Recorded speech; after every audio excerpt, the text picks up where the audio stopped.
En el nombre del Padre, y del Hijo, y del Espíritu Santo. Amén. De la profecía de Sofonías, capítulo 3, versículos del 9 al 20. Entonces purificaré los labios de los pueblos, para que invoquen todos ellos el nombre del Señor, y todos lo sirvan a una. Desde las orillas de los ríos de Cus, mis adoradores, los deportados, traerán mi ofrenda. Aquel día ya no te avergonzarás de las acciones con que me ofendiste, pues te arrancaré tu orgullosa arrogancia y dejarás de engreírte en mi santa montaña. Dejaré en ti un resto, un pueblo humilde y pobre, que buscará refugio en el nombre del Señor. El resto de Israel no hará más el mal, no mentirá, no habrá engaño en su boca. Fastarán y descansarán, y no habrá quien los inquiete. Alégrate, hija de Sión, grita de gozo Israel, regocíjate y disfruta con todo tu ser, hija de Jerusalén. El Señor ha revocado tu sentencia, ha expulsado a tu enemigo. El Rey de Israel, el Señor, está en medio de ti. No temas mal alguno.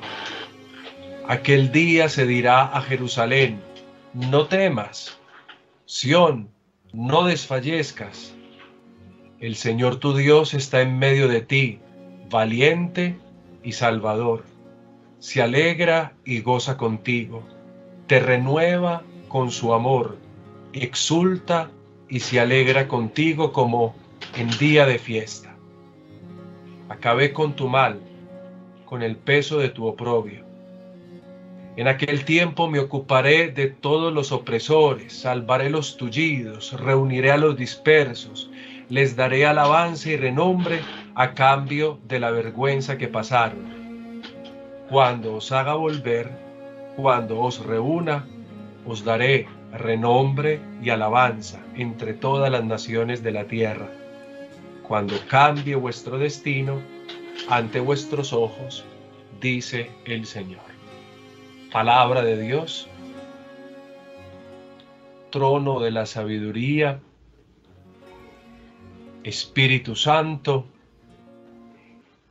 en el nombre del Padre, y del Hijo, y del Espíritu Santo. Amén. Con un texto así formulado y bastante interesante e ingenioso al final del profeta Sofonías, nosotros damos fin a nuestro curso de introducción a ese grande rollo, a ese grande oráculo según la mentalidad de los judíos, y que nosotros hemos llamado los 12 profetas menores. Es muy interesante que en una época de tantas convulsiones, donde nada de luz se ve y donde todo está muy lejos de una restauración, las palabras de esta profecía, que muy seguramente fueron añadidas en tiempo posterior, porque el peso de Sofonías es más sobre un día de cólera, den pie a un día de restauración. Esa idea de esperanza caló lo suficiente para que libros como Amós, Oseas, Miqueas, Sofonías y los siguientes, siempre a la discusión de un juicio, de una purificación y de una negatividad, respondiesen reactualizando la obra con motivos de esperanza. Ahora yo quiero entonces invitarlos a que hagamos este último viaje en la historia, regresando al siglo VII antes de Cristo. Siglo VII, donde... ¡Hola! Pues una duda aparte, pues, pero allí cuando dice en el versículo 18 del capítulo 3, como en el día de fiesta, allí se pudo haber basado Juan de la Cruz para su poema, en esa palabra, o es muy rebuscado. No, hijo, yo no te lo sabría decir. Ay, pues, aunque pues esto ya no forma parte del pero en todo caso la pregunta puede ser pertinente para un estudio de Juan de la Cruz.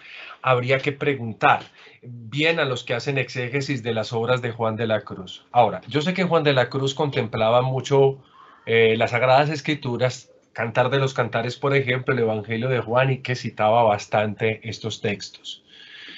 Yo no sé hasta qué punto lo tomé de acá, porque es que no es la única vez que un día de fiesta aparece en el contexto de las Sagradas Escrituras. Entonces, no te sabría decir esa respuesta. De pronto habría que preguntársela a un experto en Juan de la Cruz. Yo te puedo decir sobre Sofonías con mucho gusto, pero sobre Juan de la Cruz, en este caso concreto, no sabría cómo responder. Y ahí me tendrás que perdonar tú. Voy a averiguar. Pero ya no hay tiempo para responderles eso. Bueno, ahora sí, ya que Andrés me permite entonces volverme poético con Juan de la Cruz, les presento a ustedes la última de este archivo, de este PowerPoint que hago para esta clase, y espero que al menos los entretenga. Si mi rostro no logra convencerlos, al menos miren las fotos. El título que propongo para este capítulo final es Sofonías, Nahum y Habacuc, profetas del siglo VII, en el nacimiento de un nuevo imperio. No porque yo desprecie los profetas que son del siglo VI, que podría haberlos trabajado para concluir la obra y que también tendría mucho sentido, sino porque especialmente estos tres profetas están en un punto de cambio, en una transformación evidente, que hace que las cosas sean más complejas de lo habituales. Porque cuando empezamos con Amós y seguimos con Oseas y después Miqueas, nosotros estamos viendo la sombra de un imperio que va creciendo a lo largo de la media luna fértil. Pero el imperio todavía no ha hecho, bueno, al menos en Miqueas ya al final hace, lo que va a, de alguna manera, afectar la historia de Israel. El problema radica, y sobre todo porque este es el siglo de una evolución literaria en las Sagradas Escrituras importante, radica entre estos dos cambios, entre el ocaso del imperio asirio y el nacimiento del imperio babilónico, que llevará finalmente a un último punto, el exilio en Babilonia. Este momento de cruz, el siglo VII, da vida a mucho de la literatura que tenemos nosotros en las Sagradas Escrituras, y es por eso que yo he elegido trabajar este aspecto, teniendo que elegir entre los profetas que me quedan, trabajar porque yo creo que aquí se concentra en mucho lo que han recibido de los profetas del siglo VIII y lo que de alguna manera u otra van a trabajar el resto de profetas entre el siglo VI, V, y si posiblemente a Jonás lo ubicamos en el siglo IV, entonces en el siglo IV. Comencemos entonces este viaje último a través de la profecía, que al mismo tiempo coincide siendo poesía. Para los tres profetas voy a de una vez a explicar la historia de la cual brotan, es decir, el contexto de cambios entre el ocaso de un imperio y el nacimiento de otro, que influyen en la profecía que nosotros encontramos en las obras de Habacuc, de Nahum y de Sofonías. Empecemos diciendo lo siguiente. En todo caso, esta parte histórica ustedes ya la conocen y bastante, porque ya han hecho historia de Israel, ya han hecho introducción a Israel, a los estudios bíblicos, y ese tipo de cosas pues se tocan allí. Yo simplemente relataré algunos elementos que me parecen esenciales. Recordemos que Sennacherib fue aquel que llegó a las puertas de Jerusalén. Ahí habíamos culminado la historia del siglo pasado. Para invadir, la historia de la lección pasada del profeta Miqueas.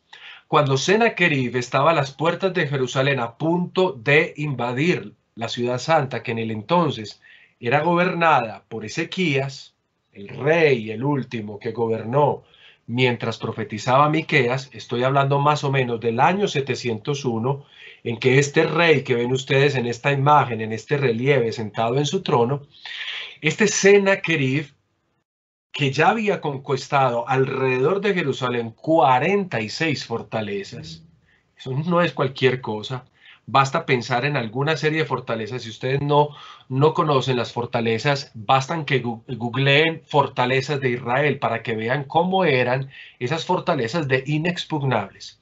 En todo caso, Sennacherib con la fuerza asiria había logrado llegar hasta Jerusalén y estaba a punto de vencerla, pero tuvo que retirarse, como lo decía en la clase pasada. ¿Por qué? Porque al interior del imperio asirio habían estallado algunas revueltas, algunas fuerzas opositoras que de alguna manera amenazaban, incluso por encima de lo que intentaba hacer Jerusalén en su momento, digámoslo así, la fortaleza, la unidad de este imperio asirio en el tiempo. Entonces Jerusalén no fue conquistada a la fuerza, pero Ezequías, viendo la conquista que Sennacherib había logrado de 46 fortalezas, pues se rindió a sus pies y aceptó la imposición de un enorme tributo que está consignado en el segundo libro de los Reyes. Ustedes lo pueden leer en el capítulo 18, 14. ¿En qué consistía ese tributo? Debían pagar la suma imposible de 9.000 kilos de plata, nos dice a nosotros el libro de Reyes, y 900 kilos de oro. Eso no es que uno tenga la minita para estar sacando ese tipo de cosas. Era un tributo casi imposible para un rey que había intentado independizarse políticamente en el buen sentido de la expresión. A Ezequías no le alcanza el tiempo para ver qué va a suceder, porque Ezequías va a morir. Este piadoso rey judío, según las Sagradas Escrituras, moriría. Algunos dicen que en el 698, otros dicen que el 687. Recuerden que la cuestión de las fechas es un poco compleja para estos tiempos. Ezequías muere luego de un desenlace catastrófico de su realeza, porque Jerusalén, que estaba entre comillas tranquila en medio de Egipto y en medio de Asiria, ahora tiene que asumir un vasallaje que tiene consecuencias que vamos a ver después de su muerte. ¿Quién lo sucede en el trono? Lo sucede Manasés, su hijo, que va a reinar por casi medio siglo. Y Manasés, obviamente, en el estado de vasallaje con Asiria, va a permanecer como un emperador filoasírico, si se puede decir así, amante de esas políticas. No fue un rey bueno, fue un rey perverso. Es el tiempo de una escandalosa crisis interior, muy parecida a las que veíamos en las predicaciones de los profetas del norte, y que llegó al ápice en manos de este hijo que parece que en nada se parecía al piadoso Ezequías. De hecho, cuando ustedes leen la historia o la narración de este rey en Segunda Reyes, capítulo 21, versículo 16, el texto nos dice: Manasés derramó ríos de sangre inocente. Creo que esa proposición lo dice todo, porque de ninguno o de ningún otro rey se utilizan estos términos. Y dice así también el texto: de forma que inundó Jerusalén de punta a punta, aparte del pecado que hizo cometer a Judá, haciendo lo que el Señor reprueba. O sea, él desangró la capital que debería haber protegido, su terruño, lo que quedaba de la tierra de Israel. Entonces, muchachos, se inicia así en esta época lo que nosotros conocemos como las conquistas neobabilónicas. Ustedes ven en color rojo o en color rosado, bueno, no sé, en el color más rojo, más rosado que ustedes vean en pantalla, el imperio babilónico, que va desde el Golfo Pérsico, entrando por los ríos Tigris y Éufrates, y se dirige hasta prácticamente la península sinaítica, que ustedes ven acá en la Franja de Gaza. Hasta aquí va a llegar por un tiempo este imperio babilónico. O sea que ellos van a terminar por dominar la tierra que fue alguna vez prometida. Aquí la tienen ustedes. Diciendo esto, si van a dominar todo ese terruño que fue la tierra prometida, ellos son los que serán los protagonistas de aquellas dos deportaciones que más o menos hemos ubicado entre el 597 y la segunda y definitiva en el 587. Recuerden que esta cuestión de las fechas es siempre un dato aproximado más que un dato exacto. Esta es una época que ha inspirado la literatura bíblica de manera determinante, desde muchos ámbitos, desde muchos puntos de vista, porque incluso la gente deportada en Babilonia va a producir escritura, y en Babilonia se van a aprender algunas cosas, los mitos, la cultura en sí, que van a impregnar también e inspirar muchos de los textos bíblicos que nosotros tenemos, incluyendo aquellos que están en el libro del Génesis. O sea, en esta época, entre el ocaso del imperio asirio y el nacimiento del imperio babilónico, es decir, entre la segunda mitad del siglo VII y el inicio del siglo VI, 4 profetas van a actuar. Ya los conocemos porque los hemos enunciado al principio de las clases. En este fresco nosotros vemos a Sofonías, que suponemos haya actuado antes del año 622 y que profetizará obviamente en la región de Judá, especialmente en la capital, Jerusalén. El segundo profeta que creemos posiblemente, esto es muy difícil decir cuál fue el primero, lo más tradicional es decir que fue Sofonías, aunque algunos dicen que fue Habacuc. Esto no es fácil de decirlo. En todo caso, o casi contemporáneo, Nahum habría profetizado antes del 612 también en Judá. O sea, su actuación como profeta sería en este lugar.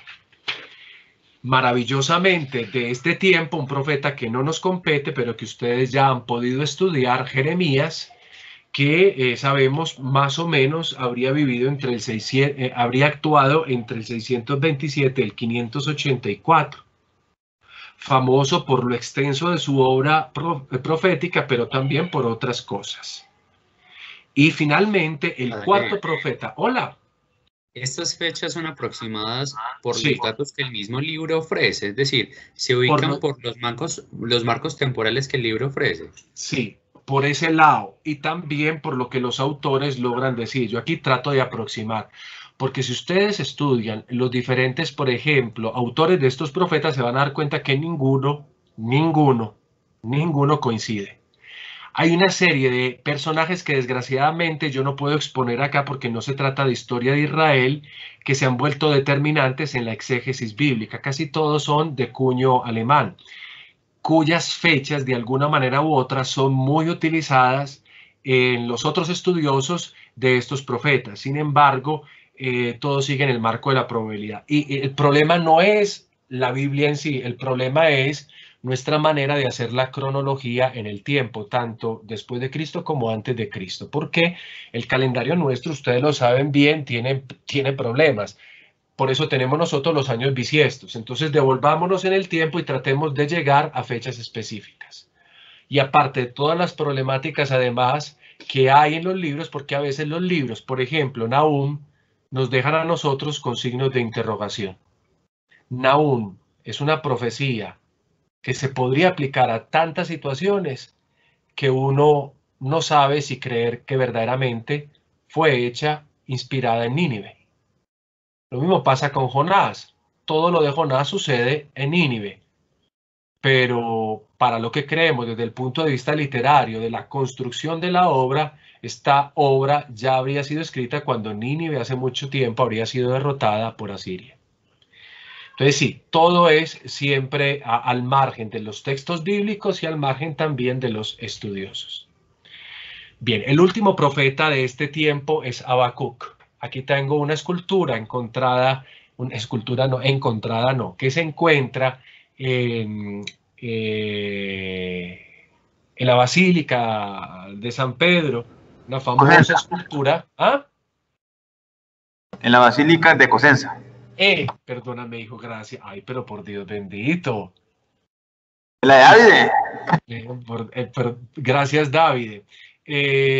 Observen en todo caso que trata de explicar o de expresar el diálogo que sucede tradicionalmente en esta obra profética que ustedes ya han leído, entonces, bueno, sobre la cual no tengo que decir más.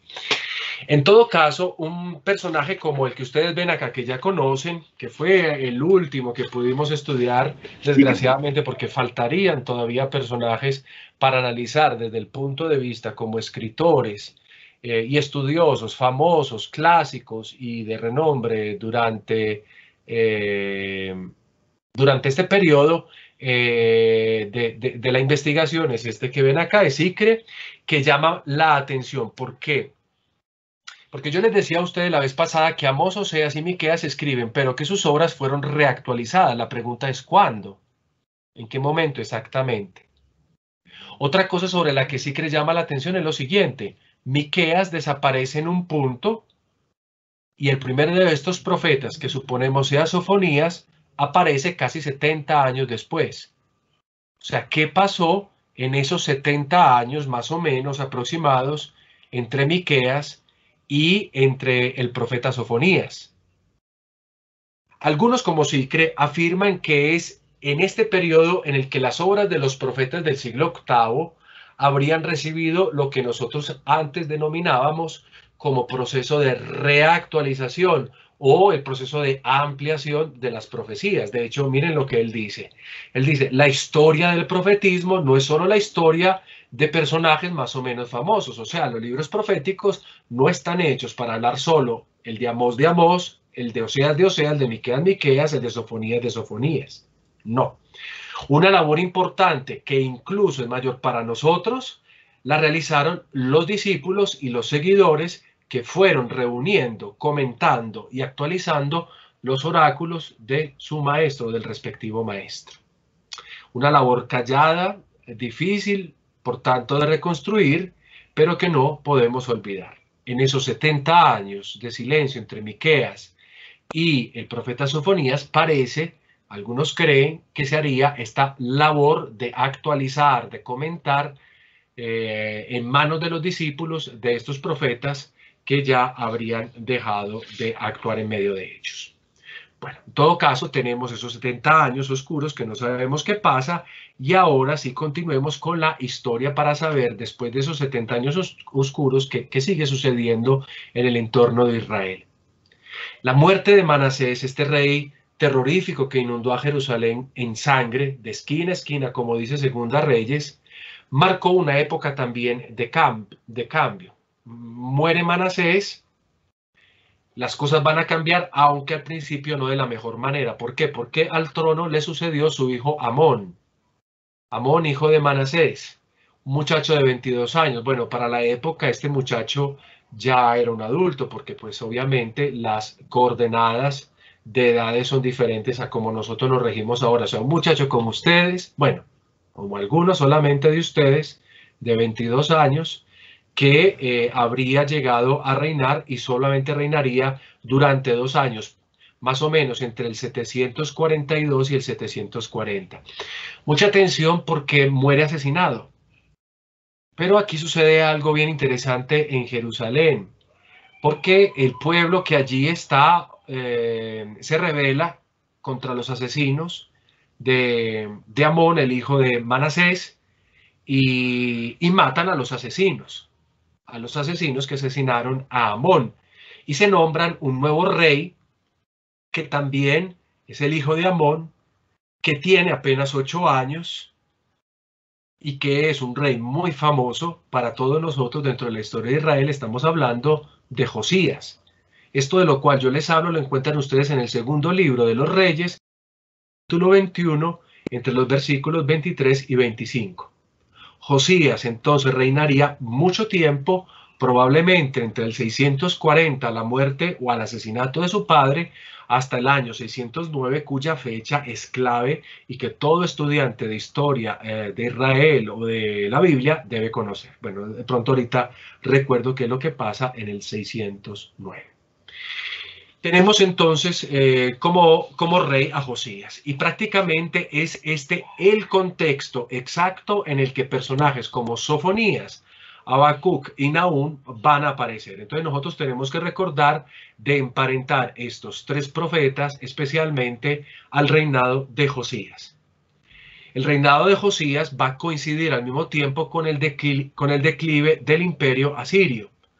un declive que podríamos más o menos nosotros fechar con la muerte del rey Asurbanipal. Muere Asurbanipal, que esa fecha se discute mucho, podría ser en el 633, en el 627, pero lo interesante es ese deterioro del imperio. ¿Por qué? ¿Qué permitió el deterioro del imperio asirio? Permitió que los pueblos vasallos volvieran a recuperar parte de su poder, ensanchando incluso sus fronteras y obviamente, ya no siendo tan avasallados, pues podían volverle a dar una cierta prosperidad a sus propias ciudades. Entre ellos, Josías habría aprovechado el momento tanto para fortalecer sus políticas como para ejecutar su paradigmática reforma. ¿Alguno se acuerda cuál es esa paradigmática reforma de Josías? ¿En qué consistió, al menos legendariamente, como muchos creen que realmente sucedió? Porque no todos aceptan que realmente haya habido una tal reforma. ¿Alguno se acuerda de eso? La reforma de... Es una reforma del culto, bien, ¿en qué consistía? Un solo Dios, una sola ley, un solo templo. Muy bien, pero para lograr esta reforma, pues la cosa no fue la más pacífica de todas, si vamos a ser sinceros. Porque, exacto, la reforma de Josías, que también es una reforma política, no la podemos solo ver desde el ámbito de lo religioso, porque miren lo que implica hacer de Jerusalén el solo lugar de culto, implica que políticamente yo voy a quitarle fuerza a otros lugares dentro de la Tierra Santa, a otros lugares importantes como Betel, por ejemplo, que todavía, entre comillas, existe, independientemente de que haya sido arrasada por los asirios. Entonces, sí, la reforma de Josías tiene como eje gravitacional el ámbito religioso. Y recuérdese que para este propósito se narra el tradicional libro de la ley que habría encontrado en el templo el sacerdote Gelcías, que se lo habría llevado al rey, que el rey lo habría escuchado en su lectura y sobre el cual el rey se habría asustado porque obviamente ellos vivían de una manera completamente dispar a lo que la ley del Señor pedía. Y el libro que habría dado posibilidad a conocer una profetisa muy importante que habría interpretado la obra y que le habría dicho al rey Josías qué hacer, la profetisa Hulda, que daría más tarde nombre a una de las puertas, famosísima puerta, que todavía se puede ver o visitar en el emplazamiento del segundo templo después de que este habría sido reconstruido después del decreto de Cirio y del retorno de los exiliados en Babilonia.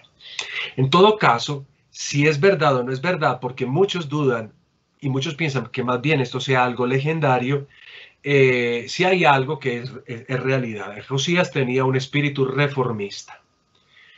Este nieto de Manasés va en contra de la casi mitad de siglo en que su abuelo habría reinado, purificando el culto, derribando, por ejemplo, el altar que todavía existía en Betel,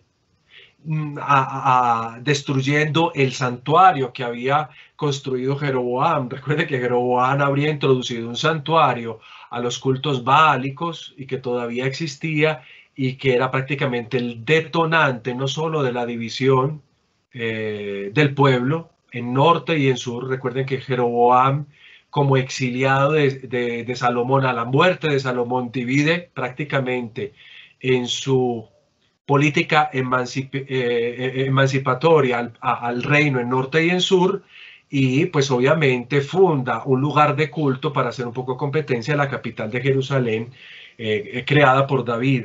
En todo caso, Josías derriba también este santuario, y no solo el santuario, sino todo lo que extiende la cultura religiosa cananea, atacando las ermitas en los lugares altosanos. De esa manera, ¿qué hace también Josías? Inserta de nuevo la Pascua como eje gravitacional de la liturgia judía, al menos por lo que se nos cuenta a nosotros en los textos bíblicos, y de esa manera unifica el culto de Jerusalén y expande las fronteras territoriales hacia el norte, hacia hasta donde puede. No sabemos hasta qué puntos exactos, porque esta parte es confusa. Y en este contexto parece exactamente que está profetizando Sofonías. Posiblemente Sofonías no está profetizando después de la reforma, sino antes de la reforma, por lo que se contiene en sus textos. Es decir, mientras que está ese momento de cambio entre Amón y entre Josías, o entre, digámoslo así, la infancia de un rey que no puede reinar porque tiene 8 años y entonces tendrá un regente, como sucede en estos tiempos y en tiempos posteriores, pues los niños se tienen que formar y entonces se nombran reyes regentes. Posiblemente en ese periodo de formación de Josías como rey, que todavía no llega a la reforma, parecería que nosotros tendríamos a nuestro profeta Sofonías. Más tarde, mucho más tarde, medos y babilonios se unieron en contra de Asiria. Esta era la reyerta que al interior del imperio asirio estaba sucediendo. Entonces los medos y los babilonios se unen en contra de Asiria. Y esto va gestando el imperio babilónico, que obviamente se gesta al interior como si se fuera un bebé en el vientre de una madre, la madre asiria y el bebé babilónico. Y obviamente se unen en contra de Asiria y logran irla conquistando, venciendo, sobre todo tres capitales importantes. Sur, que lo conocemos en las cercanías de toda esta región del Tigris y del Éufrates, más al norte Nínive y también al norte Harán, nombres que son muy utilizados por nosotros. Recuerden que Harán, si alguno, porque Asur y Nínive seguramente lo recuerdan, Harán es la tierra a la que llegaría Abraham con su padre a vivir con Lot y la mujer de Abraham, una tierra que tiene un nombre muy parecido al hermano que murió de Abraham, que también se llamaba Harán y que era el padre de Lot. Bueno, todo esto siempre está conectado. En todo caso, esas tres capitales, Asur, Nínive y Harán, serían conquistadas por Babilonia. Sí, ¿quién me pregunta y qué me va a preguntar? Padre, pero es decir, no había una capital central, o las tres eran capitales, pero en cosas distintas. Pues me hago explicar, una es económica y otra es administrativa, o las tres porque el imperio era muy grande. No, el imperio es absolutamente grande porque recuerde que conquista otros reinos. Por ejemplo, conquista el reino de Siria, cuya capital es Nínive. Entonces nosotros tenemos, yo cuando hablo de esto, hablo es en ese sentido. No que Asiria no tenga una capital, sino que estas son las capitales, digamos, que podrían ser como los focos donde se ampara este imperio asirio colocando, por ejemplo, sus ejércitos. De manera que vencer estos lugares donde se han emplazado los ejércitos o el ejército asirio es vencer prácticamente en su totalidad a Siria, porque es conquistar lo que Asiria ha conquistado. Y son las capitales que de alguna manera u otra, entre el sur, el norte y un poquito más el norte, pues definen la grande conquista del imperio asirio. Porque lo otro es el corredor llamado Palestina, pero que Palestina ya a ese punto, con todo el resquebrajamiento político que ha sufrido, ya no tiene cara de imperio, sino de pueblos prácticamente aislados en algunas regiones, como Jerusalén, con un poco lo que le rodea a Judá, pero que recuerden que Sennacherib ya había conquistado 47 fortalezas que le pertenecían al reino de Judá, o sea que era Judá en ese entonces, era prácticamente Jerusalén. Bien, el imperio asirio empieza a desaparecer de la historia. Digamos desaparecer en sentido figurado, porque es que la verdad las cosas no desaparecen, más bien se transforman. Esto es un poco como la materia en la física. No desaparece, sino que se transforma. Y al mismo tiempo, el escaso resplandor que Josías había logrado construir empezará también a menguar cuando él enfrentará el otro imperio enemigo. Es que pobre, este está entre dos imperios, el imperio egipcio, y será derrotado en la famosa batalla de Megiddo, donde será asesinado en las manos del ejército del emperador Neco o Necao, que ustedes ven aquí una figura una figura supuesta de este faraón. Eso lo encuentran ustedes en Segunda Reyes, capítulo 23, versículo 29. Es en este periodo específico donde posiblemente aparece la profecía de Nahum, porque recuerden que Nahum canta la caída de Nínive. Y entonces, cuando Babilonia logra vencer a Nínive, pues obviamente aquí tenemos lo que canta Nahum. Parecería que podríamos ubicar a Nahum y poco después ubicar, o poco antes, porque la cosa es más compleja acá, ubicar a el otro profeta, a Habacuc. Dicho esto, nosotros tenemos algo bien especial dentro de la historia, ya para ir concluyendo este escenario en el que los profetas, de estos tres profetas actúan. Porque el declive, así, dado por el hijo de Josías, Joacás, que solo reinó por 3 meses, haciendo lo reprobable, como nos dice el libro de los Reyes, a los ojos de Dios. Él fue encarcelado también por el faraón Neco, que se lo llevó a Egipto, lo exilió y se lo llevó a Egipto, y el faraón avasalló a Jerusalén, o sea, cuando ya no es Asiria, ahora es Egipto. Lo avasalló con muchos tributos y nombró un rey amigo, entre comillas rey amigo, al despótico Joaquín, que en la Biblia tiene otro nombre. Ustedes pueden encontrar esto que les estoy diciendo también en el segundo libro de Reyes. En el capítulo 23, versos del 30 al 34. Bueno, este reinó durante 11 años, Joaquín, y habría creado entonces, para poder responder a Egipto, numerosos impuestos que hacían que la brecha entre ricos y pobres fuera todavía más exagerada. Lo mismo que sucedía en el norte, ahora estaba pasando en el sur. Las políticas exteriores terminaron por determinar las políticas interiores. Nínive, ciudad asiria, ya conquistada y convertida ahora en uno de los grandes emplazamientos de Babilonia, se vuelve la fuerza que va a pujar al norte, mientras que al sur Egipto pues va a ir condenando poco a poco a la capital de Judá.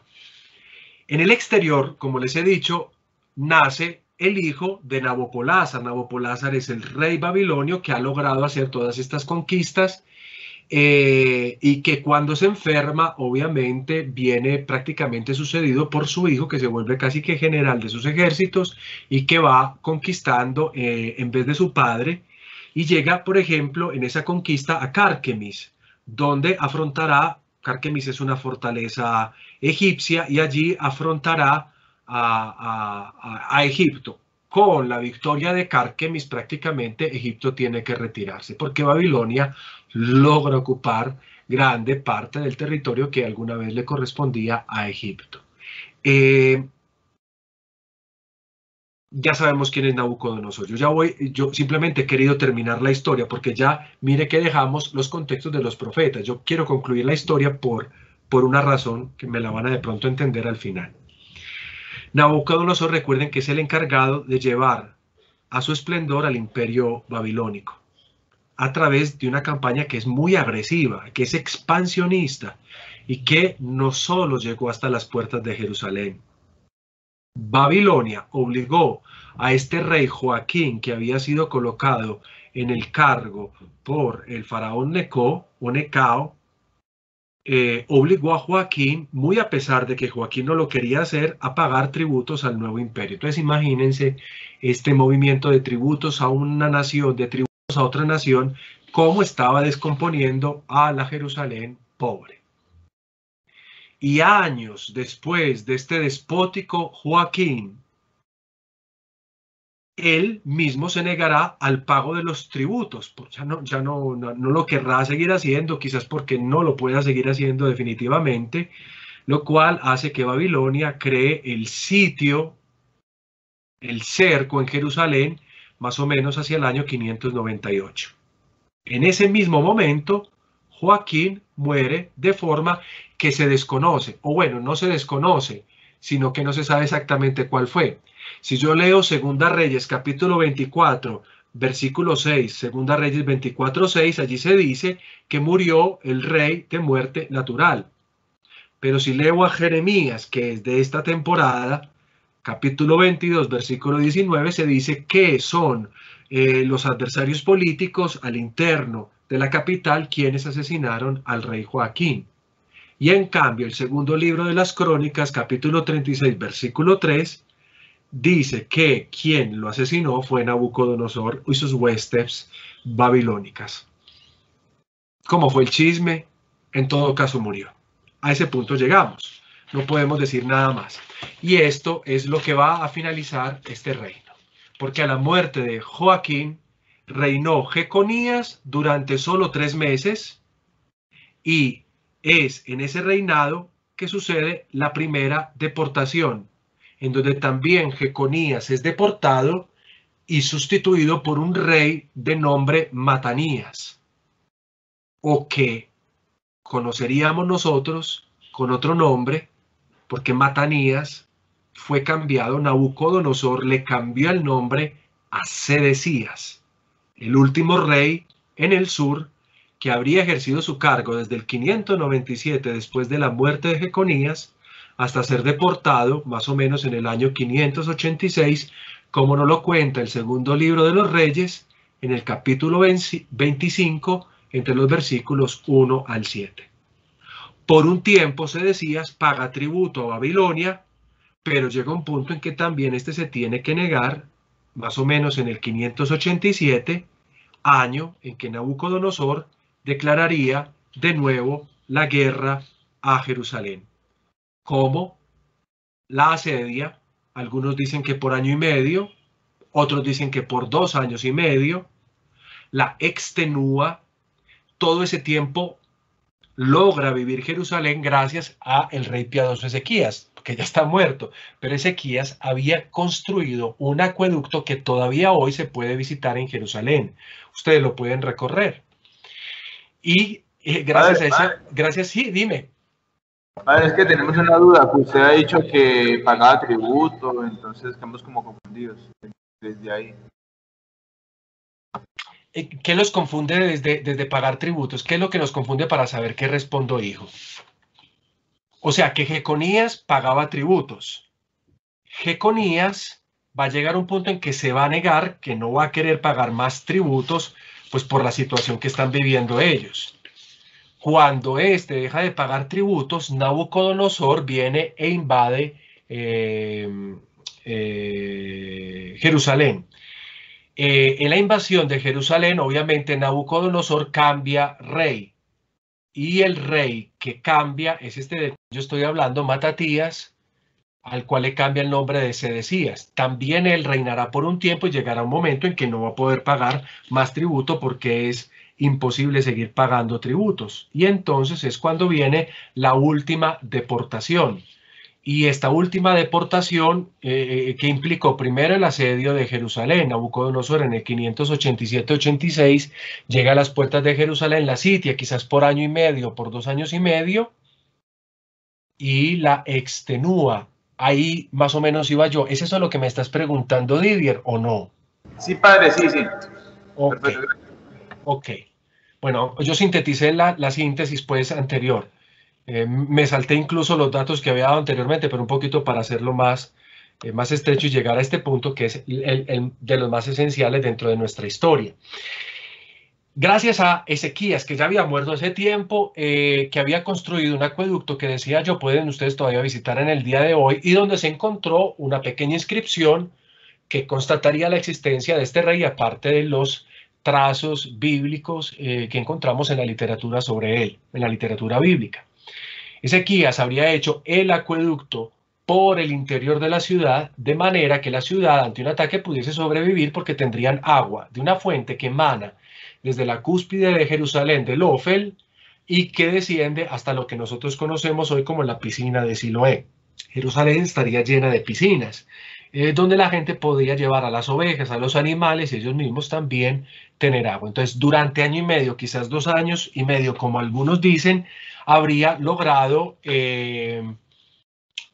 vivir Jerusalén, pero llegará un punto en que Ezequías, en que Sedecías no podría más e intentaría escapar con algunos de sus ejércitos por el otro lado de Jerusalén, por donde no está el sitio, y en todo caso habría sido apresado por Nabucodonosor.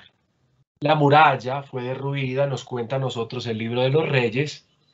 Las casas, el templo, el palacio real fueron incendiados, el templo fue profanado, como esta imagen famosa, esta pintura famosa intenta reproducir, y mucha otra parte de la población fue deportada, dejando en el entorno a solos campesinos. Es así como yo introduzco a ustedes el contexto histórico de estos profetas. Y ahora sí, entremos a degustar los últimos contenidos, al menos en el contexto de esta clase, de estos profetas. El primero de ellos, Sofonías, Día de ira, Día de restauración, es un subtítulo que le coloco a cómo su profecía acompaña estos tiempos. He dicho que Sofonías posiblemente profetizaría antes del 622 o entre el 630 y el 620. Algunos dicen que más, que entre el 640 y el 620, época en que va creciendo el rey Josías desde sus 8 años en adelante. Y profetiza obviamente en Judá, en sus entornos, y especialmente en Jerusalén. Si yo voy a buscar datos de Sofonías en el escrito que ustedes ya leyeron, vamos a encontrar que la mención de diversas partes de la capital de Jerusalén, recuerden, el Barrio Nuevo, la Puerta del Pescado, no del pecado, el Mortero y etcétera, hacen suponer que este Sofonías vivió y predicó en Jerusalén. Y además, otro dato, encontramos en el primer versículo la larga genealogía, que no tiene comparación con la de los otros profetas, porque nos cuenta hasta la 4ª generación del profeta Sofonías. Ahora, la pregunta que todos se hacen y que yo replico en esta clase es la siguiente: ¿está emparentado con el rey de Judá, Ezequías? Porque en el primer capítulo, versículo 1, recuerden que se dice de este profeta que uno de sus parientes, es decir, es Ezequías. Sofonías, hijo de Cusí, hijo de Godolías, hijo de Amarías, hijo de Ezequías. Se trata del rey que alguna vez reinó en Judá. Se trata de emparentarlo con este rey, es la pregunta que muchos se hacen. Yo diría mejor que la pregunta debería ir en esta dirección. Se busca probar que Sofonías es un verdadero judío. ¿Por qué lo digo? Porque el papá de Josías se llama Cusí. Si ustedes se van al capítulo 3, versículo 9, van a encontrar una expresión: a la orilla de los ríos de Cus. Cus se refiere a la región de la Etiopía, o sea, estamos hablando de África. Entonces, se dice que Sofonías tiene un papá con un nombre que no es judío, sino que es un nombre de esta región, y entonces Sofonías sería un extranjero o un hijo de extranjero. Quizás la enorme genealogía pretendía probar que Sofonías tenía raíces judías, que es judío a cabalidad, aunque su papá se llame Cusí, que es obviamente un nombre de los cusitas o de los etíopes del Antiguo Testamento. Bueno, en todo caso, ni la primera hipótesis o la primera pregunta se puede responder, porque si se pretendiera identificar a Sofonías con Ezequías, es decir, con su tatarabuelo, el tatarabuelo homónimo de este rey de Judá, pues yo creo que el texto lo diría. Ezequías habría tenido un tataranieto que fue profeta. Pues no habría ninguna dificultad en decirlo, pero el texto no lo dice. Y lo segundo que he dicho, pues me parece que es innecesario, porque el mismo nombre de Sofonías es un nombre claramente judío y de hecho de corte yavista. Sofonías, como ustedes lo ven acá escrito, Zefania, ya, esta última sílaba contiene el nombre divino de Dios. y que significa algo así como Dios protege, Dios guarda, Dios es. Yo creo que esto es lo que sucede un poco en esta profecía. Vamos un poquito al panorama del libro. El libro se compone de un grande poema, porque es un grande poema con poesías, inspirado sobre todo en la caída de Nínive y compuesto de oráculos contra los pueblos fronterizos. Es una grande poesía con todas estas poesías, subpoesías, si podemos decir así, que narra, canta la caída de Nínive y al mismo tiempo tiene una serie de oráculos contra los pueblos fronterizos, en un orden que yo enseguidita demostraré. La figura literaria que impera es la de la ironía. Hay ironía por donde uno lea esta obra. Y también llama la atención el lenguaje muy vívido con el que la poesía se formula. Por ejemplo, la descripción del día del Señor es extraordinaria, es muy vívida. Veamos, por ejemplo, el capítulo 14, cómo nos habla del día del Señor. Perdón, el capítulo 1, verso 14. Se acerca el gran día del Señor, se acerca raudo y veloz, o sea, parece un animal. Amargo es el estruendo del día del Señor, estruendo. Hasta el valiente va gritando, día de cólera aquel día, de angustia y de aflicción, desolación y devastación, oscuridad y negrura, nieblas y tinieblas, trompas y trompetas, contra ciudades y fortalezas, contra torres elevadas, cercaré a los hombres y caminarán a ciegas, etcétera, etcétera. Es un lenguaje muy vívido, muy descriptivo, que sirve de imagen, porque el día del Señor es la imagen que hilvana, que une todo el contenido de la obra, convirtiéndose en el escenario común de ella. Como los libros de los anteriores profetas que ya hemos estudiado, también Sofonías parece haber sido sometido a readaptaciones, a actualizaciones, según las nuevas circunstancias que acaecían al pueblo, donde nos damos cuenta de estas reactualizaciones en el capítulo 3, en esa nota de esperanza, pero especialmente en versos como el 10. Miren en sus Biblias el capítulo 3, versículo 10. Desde las orillas del río de Cus, mis adoradores, los deportados, traerán mi ofrenda. Sí, ya habían deportados en el tiempo de Asiria, pero todavía no hay deportados en el momento en que Sofonías está predicando. Yo a continuación les ofrezco una propuesta de estructura que puede ayudar a hacer el acercamiento en los contenidos del profeta Sofonías. Aquí la tienen ustedes. Yo ofrezco 5 partes también divididas como anteriormente en un bloque narrativo, en un bloque poético. El bloque narrativo es siempre ministerial, es siempre para hablar un poco de la vida del profeta, y lo otro desarrolla absolutamente su temática. A diferencia de esta estructura que yo les propongo, generalmente los estudiosos suelen dividir el texto en 3 secciones. La primera sección es esta que yo llamo parte 2 y parte 3. Esta sería la primera sección en que dividen la mayoría de los estudiosos este texto, y la llaman entre comillas los oráculos, la sección de los oráculos contra Judá. La segunda sección sería esta que yo llamo parte 4, que ellos llaman la sección oracular contra las naciones. Y la tercera sección sería esta de los oráculos de salvación. Por tanto, la estructura es una estructura cuyo contenido es la mayor parte del tiempo oracular, como ustedes pueden ver ahí. En la estructura que yo les estoy proponiendo, las partes 2 y 3 que ustedes ven acá presentan el día del Señor o el día de la ira del Señor. Pero no solo ahí, el tema del día se extiende.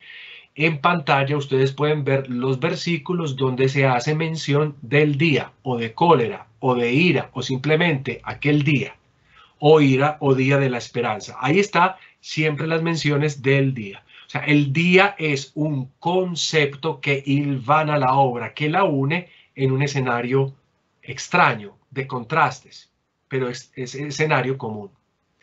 ¿En qué consiste el día de la ira? Ustedes lo pueden leer en el capítulo 1, aquí coma, me faltó poner fue una coma, versículo 7, versículo 9, 10 y etcétera. El versículo 7 nos dice que el día de la ira se trata de un banquete sacrificial. Esto es maravilloso, porque en los libros apocalípticos del Antiguo Testamento también el día de la restauración, el día final, es un banquete. A ver, un banquete sacrificial, pero que con Sofonías ha preparado para castigar a los pecadores. La mirada, que es muy interesante de estos pequeños 3 capítulos, va siempre de lo exterior, de las naciones que viven en medio de la idolatría identificada con los cultos cananeos, Baal y etcétera, y los cultos de las estrellas, y se va yendo hacia el centro. Es decir, va de lo exterior donde ya está Siria, en ese entonces todavía Siria dominaba, aunque ya estaba en sus problemáticas, y va llegando hacia el centro, que es Judá, llegando hasta lo íntimo de Jerusalén, porque miren que en la profecía se nombran algunos barrios de Jerusalén, o sea, de lo exterior hacia lo interior o íntimo de la capital santa. Y el juicio del Señor lo convertirá en un día, como hemos leído, tenebroso y terrible para extirpar la idolatría, que es la portadora de oscuridad, y de la idolatría, la injusticia, que también viene mencionada en estos textos. Así que los 2 pecados esenciales son idolatría e injusticia en cualquiera de sus formas. Sin embargo, el texto, en la mitad más o menos, en el capítulo 2, versículo 1 y 3, que se creen sean un añadido, ofrecen un momento para la conversión. Y ese momento, de acuerdo a lo que nos dice el profeta, hay que aprovecharlo. ¿Cómo? Buscando al Señor con el derecho, con la justicia y con la humildad. Los humildes son los que podrán guarecerse en el día de la ira del Señor. Yo ya empiezo a descender para concluir nuestro curso. Los humildes, los que escuchan, los que meditan, como dice el Salmo primero, la Torá, la ley del Señor, día y noche. Ellos podrán guarecerse del día de la ira del Señor. De nuevo, como con los profetas del siglo VIII, reaparece esta noción de la Torá que no está escrita ahí, pero obviamente en los términos de injusticia y justicia, pues está siendo puesta delante de nuestros ojos.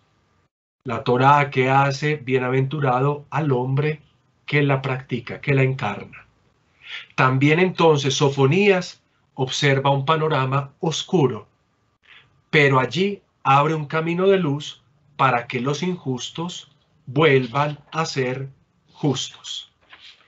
La parte cuarta que ustedes ven en pantalla de esta estructura que yo les propongo contiene varios oráculos breves, todos ellos contra otros pueblos, concluyendo con uno contra Judá, que prácticamente se lleva gran parte del capítulo 3 y sus primeros 8 versículos. Es lindo ver cómo la imagen poética utiliza las fases del día para hablar del día del Señor. No sé si ustedes lo observaron, pero por ejemplo en el capítulo 3, versículo 5, cuando se habla del día del Señor en torno a Judá, se habla de que sucede al alba. Al alba el Señor juzga. Atrasito es en el mediodía en el que llega la destrucción. Ustedes lo pueden encontrar en el capítulo 4. Pero también en el atardecer.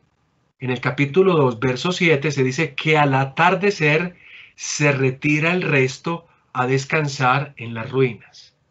No sé si comprenden la maravillosa idea de el día, porque el día sucede en el alba, en el mediodía y en el atardecer. Es un día en su complejidad. Estos oráculos contra las naciones son interesantes porque primero se dirige a la Pentápolis filistea, que ustedes ya deben de saber ubicar en los mapas.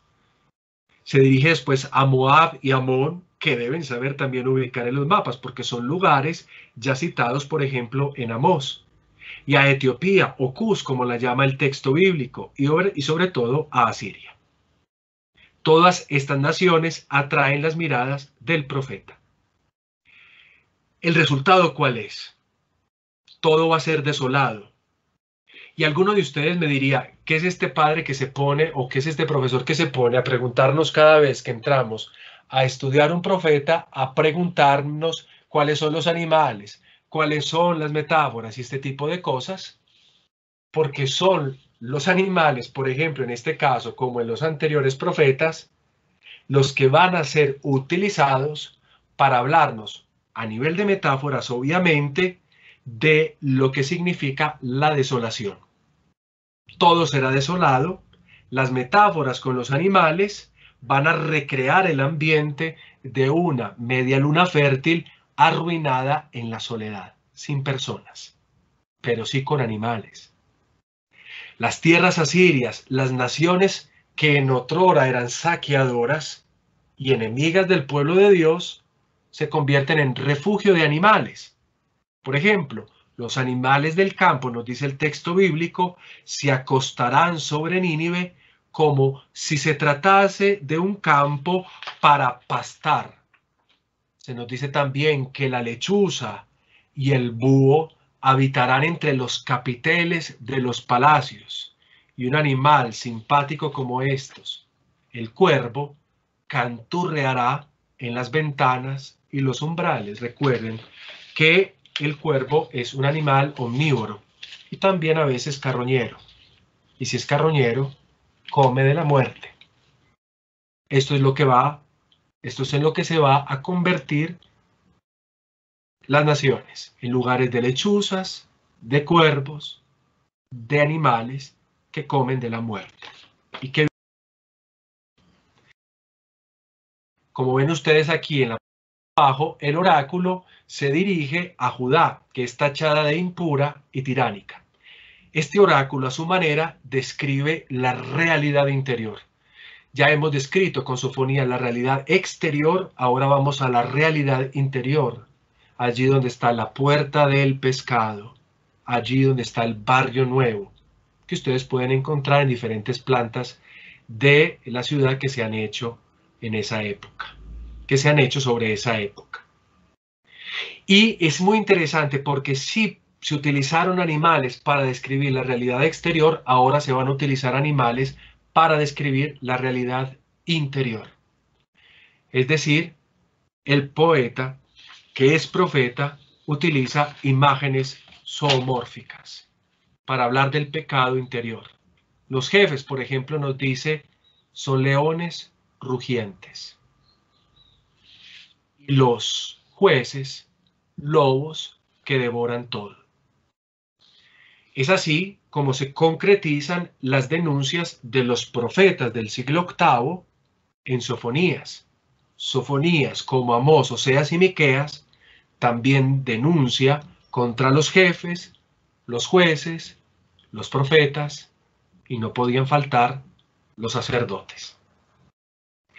El RIB de Sofonías, recuerden, esta modalidad para hacer que el injusto vuelva a ser justo, enfrentando al victimario, la víctima que enfrenta al victimario, consiste en dos movimientos.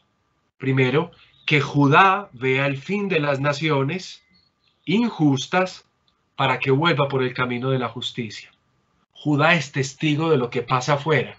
Eso debería ser suficiente para reconocer el propio pecado y cambiar. Y sin embargo, no sucede. Judá se empeña en continuar con la injusticia.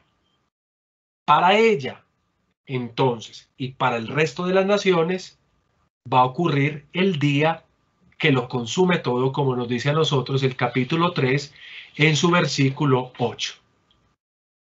La última sección que tenemos nosotros en la obra, el punto quinto, que habla del día de la restauración, no es un texto uniforme, diferentes, como ustedes si pusieron atención habrán escuchado ahorita mientras yo leía, son temas diferentes. Y la purificación que reúne, por ejemplo, cosas como la conversión de los pueblos, la purificación de Jerusalén, el resto pobre y humilde, parece que son temas dispares, pero hay un hilo conductor.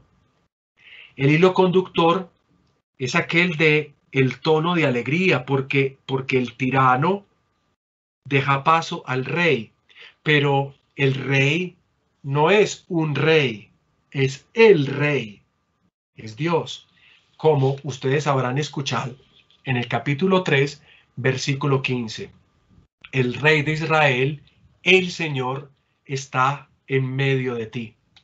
En esta sección entonces resuena el tema del día, pero un día contrastante, un día diferente al día de las primeras partes.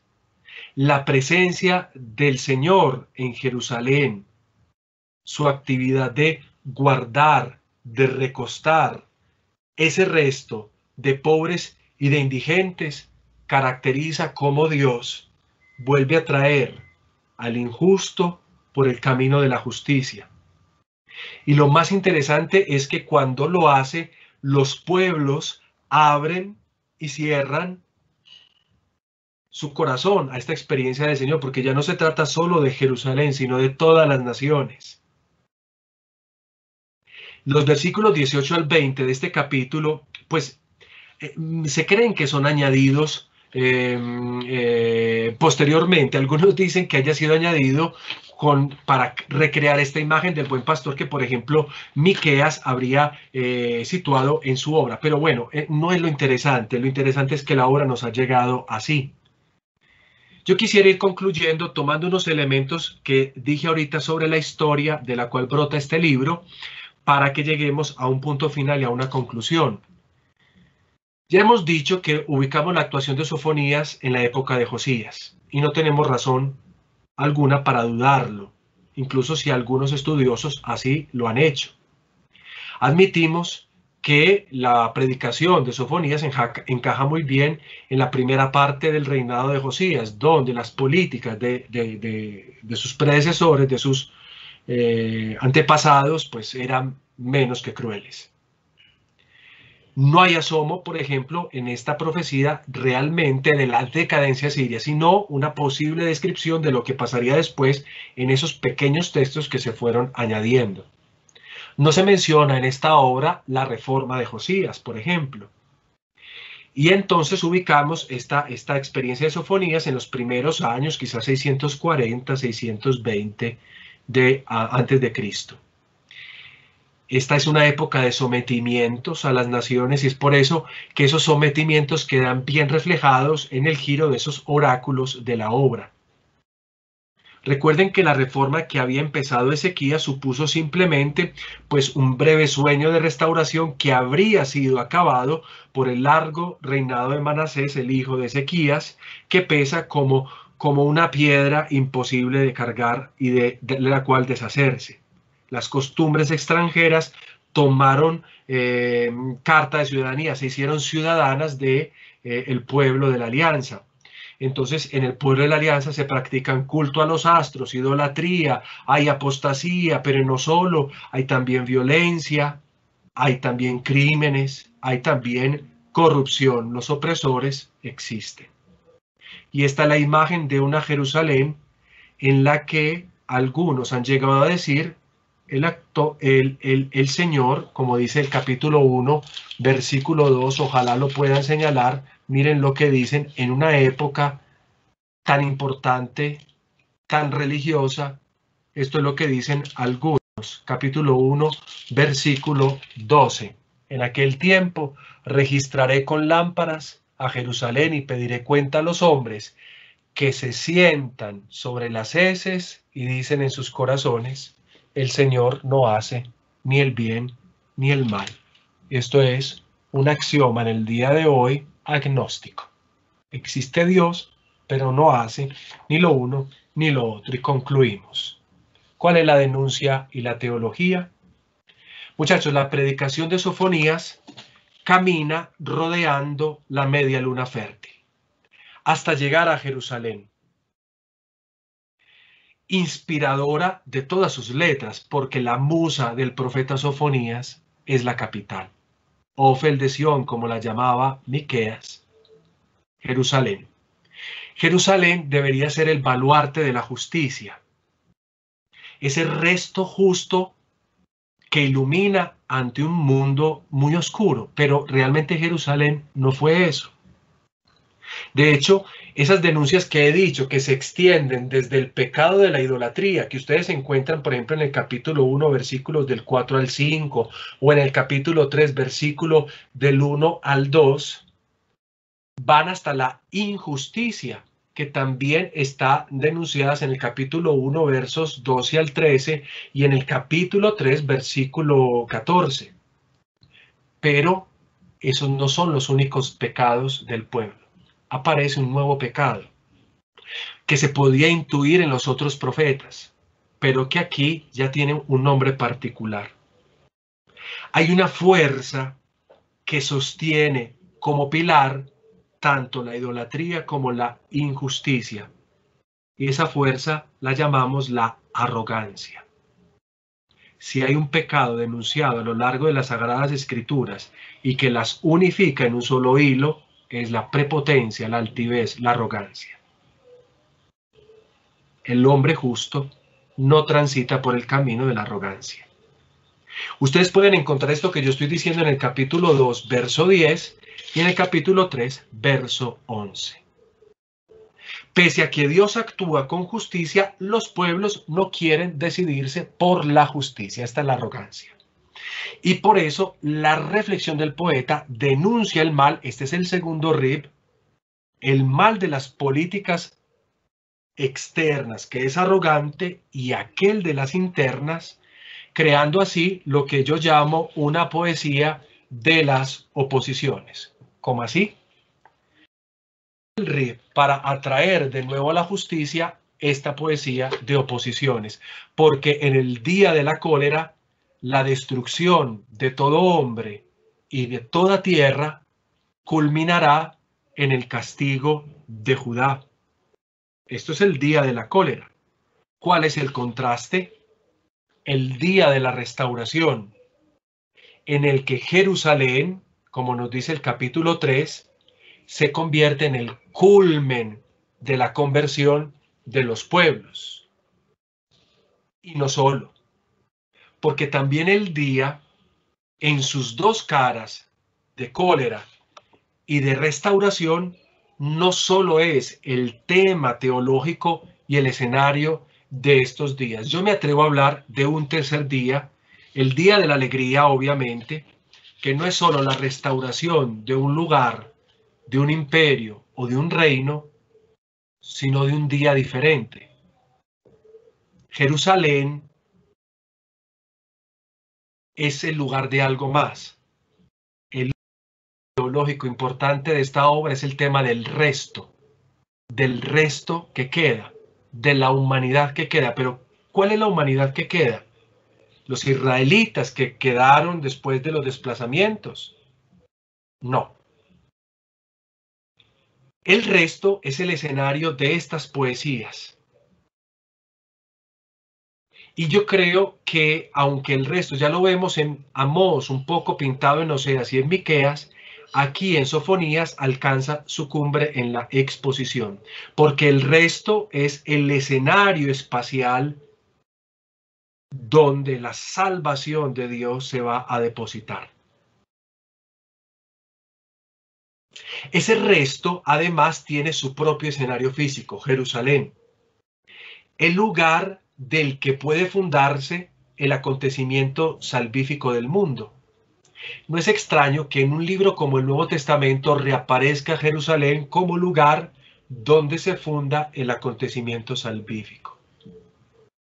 En el capítulo 3 de Sofonías, en el versículo 17, se dice lo que diría a continuación: el Señor tu Dios está en medio de ti, valiente, salvador, se alegra y goza contigo, te renueva con su amor, exulta y se alegra contigo como en día de fiesta. Ese es el texto hebreo que ustedes ven tomado ahí en la imagen. En otras palabras, y para concluir todos los libros proféticos, y no solo los menores, sino también los mayores, ante el mal que embarga el mundo en su exterioridad y en la intimidad de Jerusalén, el Señor es siempre la respuesta dada por la predicación de los profetas, en especial de los menores. cómo responde Dios o cómo hace Dios su rib, su justicia a este mundo en su cara externa y en su mundo íntimo. Ante la falta de justicia en el mundo, Él hace sentir lo justo siendo juez, pagando a cada uno lo que se merece. ¿Y qué es lo que se merece? Escuchemos. Ante la arremetida del pecado y del mal que deconstruyen las relaciones entre los pueblos, que ofuscan las mentes en la corrupción, en el pillaje, en el asesinato, que son todas estas cosas que nos han descrito estos profetas y que nos van a describir los siguientes profetas, entre esa cosa, en ese fenómeno que todavía nos alcanza hoy de la posesión y de la expansión para poseer, entre políticas y entre batallas, entre deportados, exiliados, desplazados y opresores, es el Señor la respuesta. Y se vuelve esperanza de todos, haciendo justicia, dando a cada uno su merecido, haciendo que todos puedan transitar por su obra al estado que hace que los hombres se parezcan más a Él. Dios paga con el merecido a cada uno. Cómo el hombre se parece más a Él, siendo justamente misericordiosos. Son los profetas los que describen este rasgo de Dios. La justicia de Dios no es una justicia de sentencia, sino de compasión y de misericordia. Todos los libros que empiezan proféticos que empiezan siendo violentos fueron reactualizados con un único tema, el de la esperanza misericordiosa. Y Sofonías no es la excepción. Entonces, dice el capítulo 3, versículo 19 al 20, lo siguiente: entonces yo mismo trataré con tus opresores, salvaré a los inválidos, reuniré a los dispersos, les daré fama y renombre en la tierra donde ahora los desprecian. Entonces os traeré, y cuando os haya reunido, os daré fama y renombre en todos los pueblos del mundo, cambiando vuestra suerte ante sus propios ojos, lo ha dicho el Señor. Este es el eje por el cual gravitan los demás profetas menores. Quiero concluir con un pequeño viaje en estos minutos o casi nada que me queda. Van a abrir sus Biblias y van a recorrer conmigo los mensajes que fundamentan esto que yo estoy diciendo en este momento. Vamos a abrir Nahum. Nahum es un nombre muy especial, profeta que ya sabemos dónde actúa, en este periodo cuando Nínive ha caído. Nahum es un nombre que viene de una raíz hebrea Naham, que significa el que consuela o consolar. Que es natural del Cos. Pero ¿cómo actúa Dios a través del perfil de este profeta? Lo que tenemos en el libro de Nahum es un grande poema, quizás litúrgico, redactado después de la caída de Nínive. En este poema, maravilloso poema, aparecen de alguna manera como las imágenes de un sueño. Ustedes lo pueden ver primero en un salmo acróstico que inicia la profecía. Acróstico, recuerden, es el salmo que comienza con cada una de las letras del alfabeto hebreo. Aleph, Dios celoso y vengador. Bet, camina sobre la tormenta. Gimel, increpa el mar. Dalet, se marchitan el Basar y el Carmelo. Todo inicia como en Miqueas con una grande teofanía. Dios viene de nuevo a hacer el rib. Este es el punto, que Dios siempre vuelve a hacer el rib de manera que también el pueblo pueda sentirse en derecho de siempre volver al Señor. En todo caso, el poema está recitando un momento de convulsión, pero también en la convulsión esperanza. Y miren lo que dice Nahum, el consolador, en medio de toda esa panorámica que ustedes leyeron, negativa, triste y abrumadora. Capítulo 2. He aquí sobre los montes los pies del mensajero que proclama la paz. Celebra tus fiestas, Judá, cumple tus votos, que no pasará más por ti el perverso. Se ha acabado la destrucción. Dejemos entonces para concluir a Habacuc. Habacuc es un nombre único en la Biblia. De hecho, su nombre parece no tener significado, parecería estar relacionado más a la idea de esta planta llamada la albahaca, y quizás albahaca venga de esta etimología de Habacuc. Realmente, este profeta es mencionado incluso en Daniel, porque tiene un cierto acento no menos que apocalíptico. Nada sabemos de Habacuc, de su entorno familiar, de su entorno social. Los 3 capítulos que incluso componen esta obra son muy difíciles de traducir y son muy complejos de entender. Pero también aquí sucede el acontecimiento de Dios. ¿Cómo? En el capítulo 1, los versos 2 y 4, encontramos una oración súplica del profeta dirigida a Dios a partir de una realidad social en la que él vive, que está descrita en los versículos 5 al 11, que ustedes ya lo saben cómo están. Espanto, destrucción, situaciones terribles en contra del derecho, es decir, otra vez el tema de la justicia resquebrajada.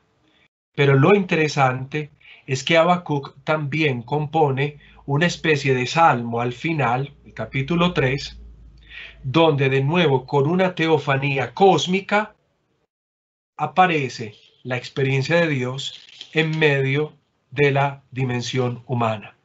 Señor, he oído tu fama, me ha impresionado tu obra, en medio de los años, realízala. Más tarde, esta teofanía, que es muy negativa, dice: la peste lo precede, lo sigue la fiebre, se para y sacude la tierra, etcétera, etcétera. El profeta nos invita a un acto, el acto que lo cambia todo, que permite que la venida del Señor no sea venida de destrucción, sino venida de justicia misericordiosa. Lo escuché, dice el versículo 16, y temblaron mis entrañas. Al oírlo, se estremecieron mis labios. Me entró un escalofrío por los huesos. Vacilaban mis piernas al andar. Esta es la actitud del hombre denunciado por Amós, Miqueas, Oseas, Ageo y hasta Jonás. Los hombres que no escuchan. Este es el hombre clásico que escucha, que cuando escucha a Dios no es el mismo. Le tiemblan las entrañas, se le estremecen los labios, los huesos entran en escalofrío como si se tratase de una fiebre, las piernas ya no saben andar, porque eso es lo que hace la presencia del Señor. Y miren el sentido de esperanza de este ritmo. Aunque la higuera no echa yemas y la viña no tiene fruto, aunque el olivo olvida la aceituna y los campos no dan cosechas, aunque se acaban las ovejas del redil y no quedan vacas en el establo, yo exultaré con el Señor. Recuerden que estamos en el último momento de Jerusalén, y aunque los profetas menores no nos hablan del exilio y del durante el exilio, los profetas menores sí nos llevan a contemplar el fin. Un fin en el que no hay ciudad, casa, templo, pero sí hay Señor. Quedarán entonces otras 2 épocas por reflexionar, pero que obviamente en este curso de las cosas no pudimos reflexionar. Entre nosotros también, queridos muchachos, existen los que no escuchan. No me estoy refiriendo a ninguno de ustedes, pero si se quieren sentir invocados en esto que yo estoy diciendo, también. Porque el propósito de estudiar es eso, es volver a escuchar. Y muchos de ustedes quizás, como yo, o como tantos otros, ya no escuchamos. Y por eso es que el mundo se nos va desbaratando y nosotros caemos en la angustia de ese desbarajuste sin recibir al Señor. ¿Qué hay que hacer? Entonces yo quisiera invitarlos a que ya cada uno hiciera su propio viaje en la obra que nos queda a nosotros, con los profetas posteriores. Los de la época persa, la época de la reconstrucción, entre los que ustedes van a tener a Ageo, la primera parte de Zacarías, Malaquías, Isaías, Abdías y Joel. Algunos de esos personajes parece que no existieron, fueron nombres simbólicos, como Malaquías, como Abdías. Pero lo interesante de este periodo que queda es cómo reconstruir a Jerusalén. En esa reconstrucción, un elemento es bien interesante. Se vuelve a poner en el centro a Dios. ¿Cómo termina la obra de los profetas menores? Con Zacarías, los últimos capítulos que son muy apocalípticos y que proclaman un grande oráculo que viene a terminar realmente en Malaquías. Un oráculo que nos dice a nosotros que incluso cuando llega el día de la destrucción, todavía hay esperanza, porque el profeta viene para reconciliarnos con el Padre. Queridos muchachos, concluimos un curso lleno de muchas cosas y todavía en el camino de poder conocer a otras. Lo concluimos quizás con la figura de Jonás, el último profeta que casi nadie estudia en el concurso de los profetas menores, porque sabemos que obviamente es una obra ficticia, una parábola. ¿Para quién es la parábola? Ya no para el pueblo de Israel, ni siquiera donde Jonás predica. Hago mi salto y mi conclusión con ustedes. Es predicada para todos aquellos que han sido llamados, pero que no quieren llevar la palabra del Señor allí donde han sido llamados. Es una parábola contra los profetas que predican destrucción, olvidándose que Dios se complace en la conversión de los pecadores, y que incluso un lugar indeseado como Nínive, por antonomasia enemiga de la tierra santa de Israel, también ella está facultada para convertirse. Y a veces el extranjero, el gentil, el que no es israelita, según las Sagradas Escrituras, ha aprendido a escuchar más a Dios que el judío, que el cristiano y que el católico.